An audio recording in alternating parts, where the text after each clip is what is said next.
Olá, boa noite. Hoje é terça-feira, 21 de março. Veja agora os principais destaques da nossa edição. Violência no Rio Grande do Norte continua em queda, mas ainda há registros de ataques. 80% das linhas de ônibus municipais e intermunicipais voltaram a operar hoje. Com a retomada do programa Mais Médicos, Rio Grande do Norte deve receber mais de 60 profissionais. E ainda vamos acompanhar uma pesquisa desenvolvida aqui na Universidade Federal que utiliza a inteligência artificial no estudo do câncer. O TVU Notícias está no ar.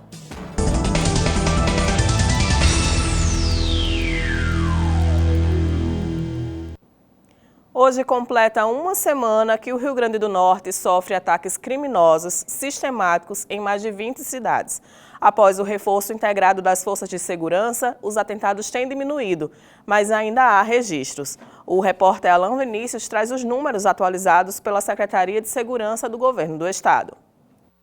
O Rio Grande do Norte completa hoje uma semana desde que os ataques terroristas começaram em todo o território potiguar. Segundo os dados divulgados pela Secretaria de Segurança Pública do Estado, os números de ataques vêm apresentando uma redução de 92% em relação aos números divulgados nos últimos dias.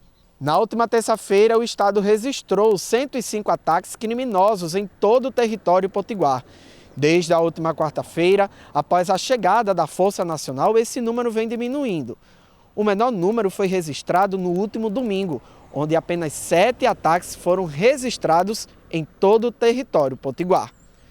Com a redução da criminalidade, as frotas de ônibus já estão voltando a operar com as capacidades maiores. Hoje mesmo, 80% dos ônibus intermunicipais já começaram a operar. Alan Vinícius para o TVU Notícias. Agora vamos conferir outros destaques dessa terça-feira no Giro TVU Notícias Mais.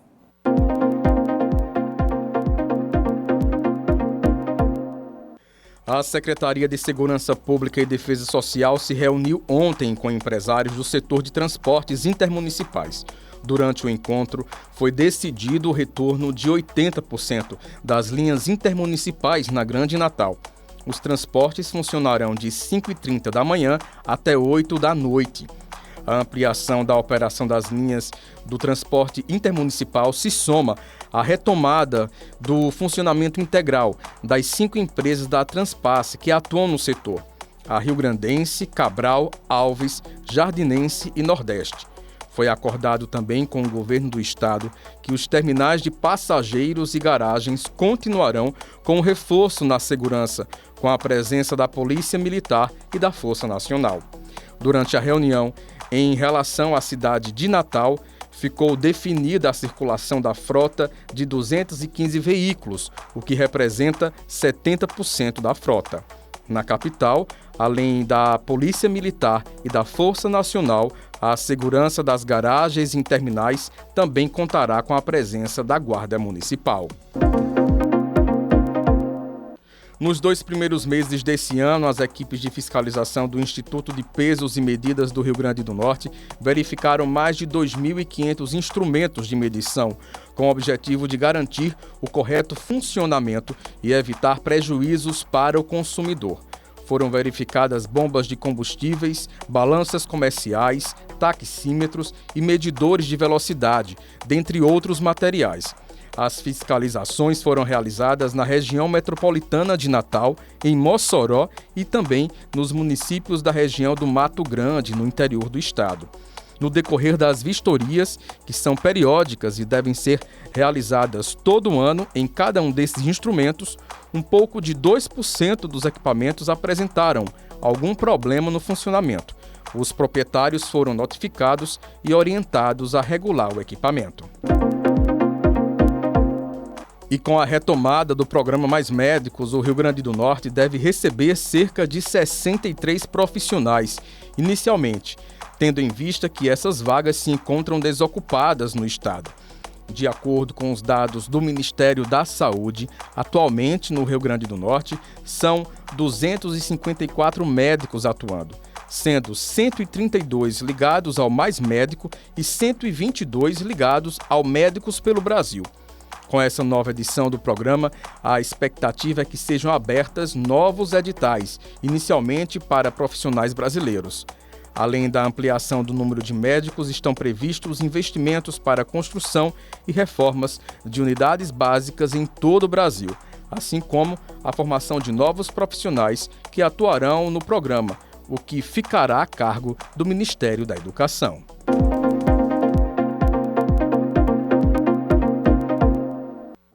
No Rio Grande do Norte, os meses de novembro a maio são os que mais frequentemente ocorrem aumento no registro de casos de dengue, zika e chikungunya. A Secretaria de Estado da Saúde Pública reforça o alerta para que as medidas de prevenção sejam intensificadas nesse período, caracterizado por altas temperaturas e chuvas, o que tende a favorecer a reprodução do mosquito transmissor, o Aedes aegypti.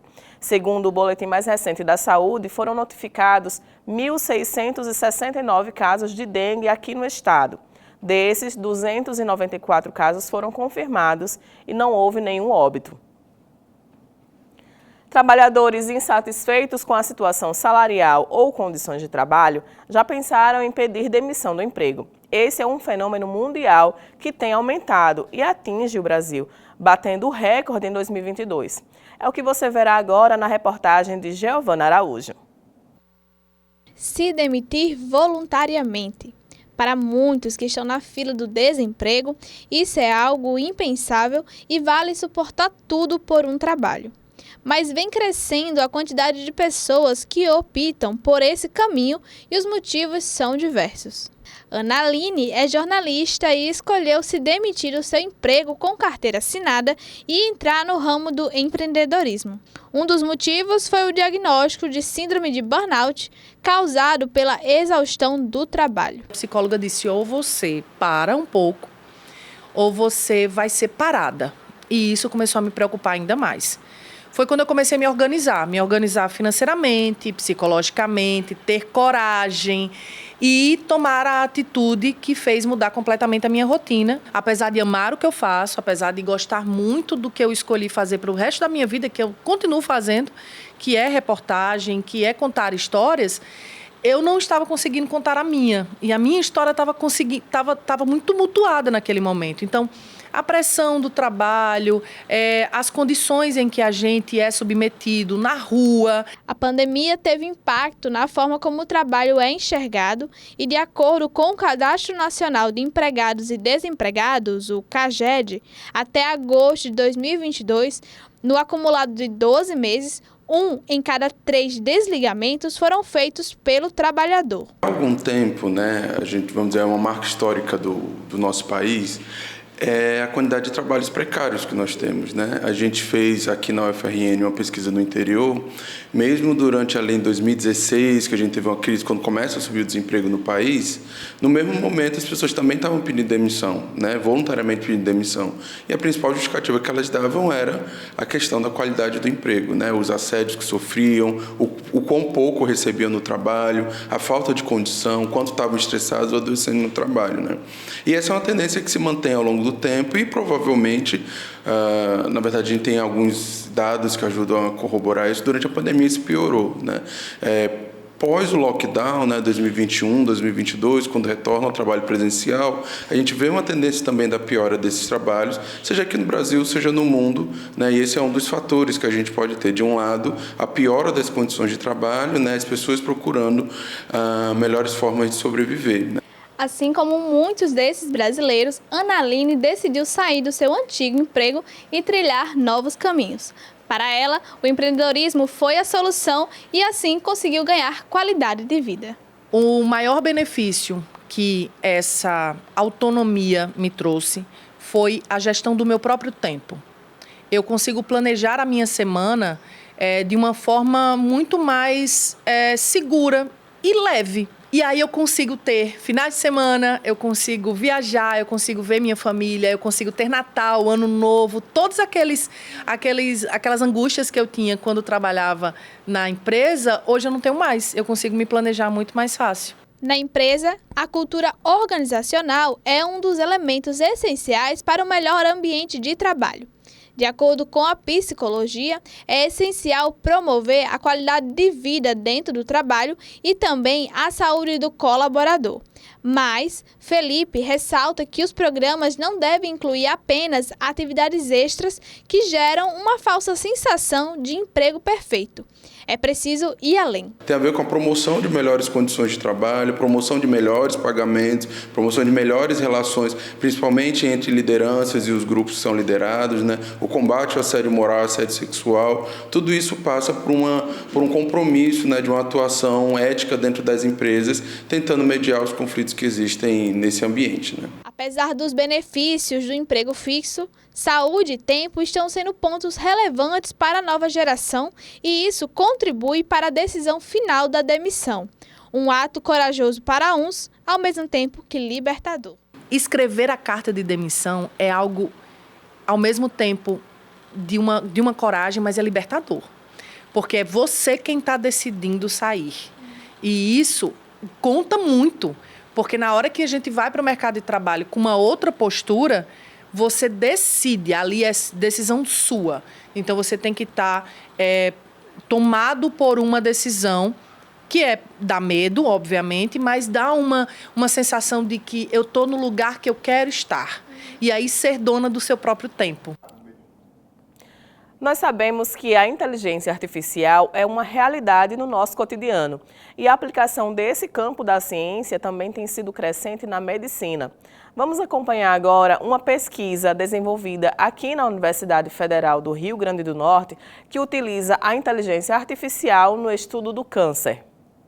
A inteligência artificial são métodos computacionais em que a gente usa para detectar padrões, classificar ou então a partir de um conjunto de dados realizar previsões a respeito de um determinado problema. A inteligência artificial tem sido utilizada no tratamento, diagnóstico e até prognóstico de diversas doenças, como o câncer.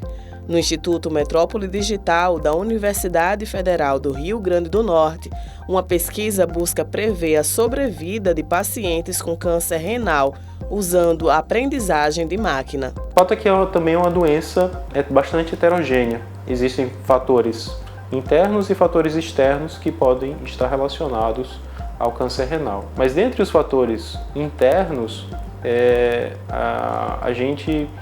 nosso objetivo da pesquisa era exatamente mapear o que seriam as causas envolvidas que ainda não são bem conhecidas.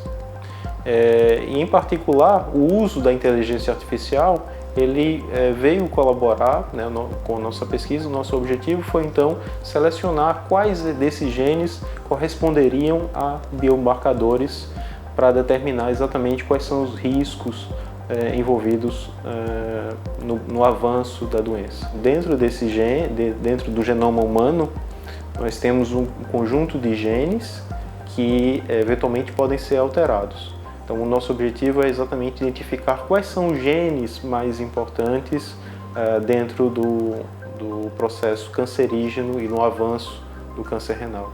O câncer renal é uma doença silenciosa que pode ser letal se diagnosticada tardiamente.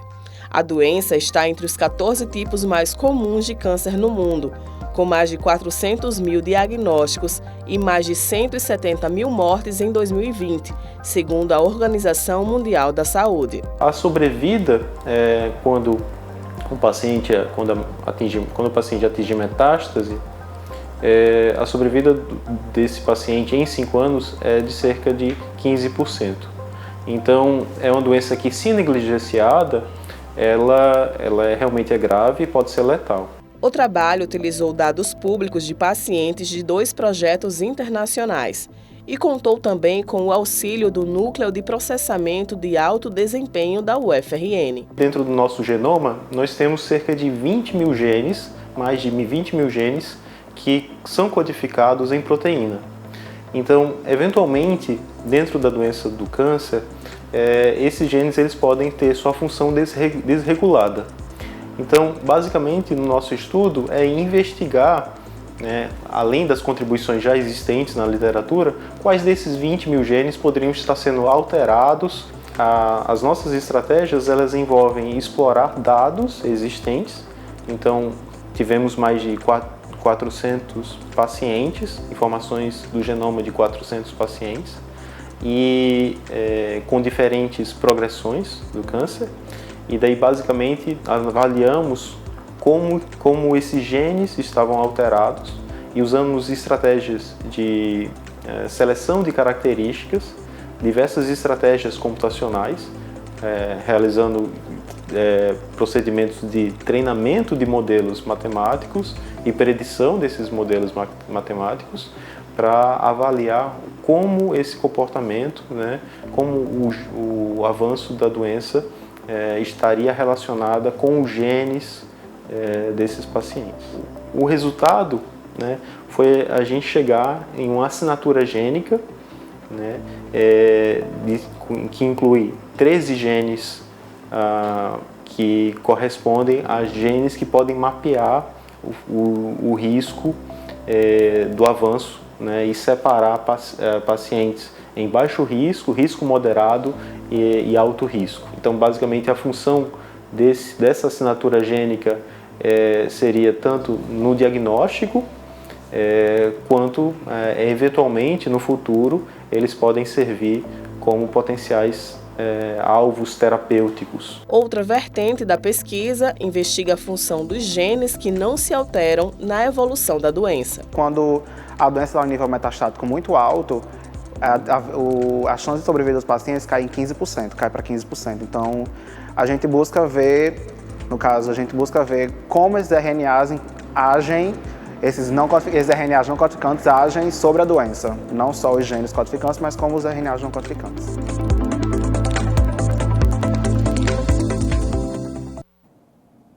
TVU Notícias fica por aqui, lembrando que a nossa edição continua em formato reduzido por causa da paralisação dos bolsistas da universidade. Para você, uma boa noite e até amanhã.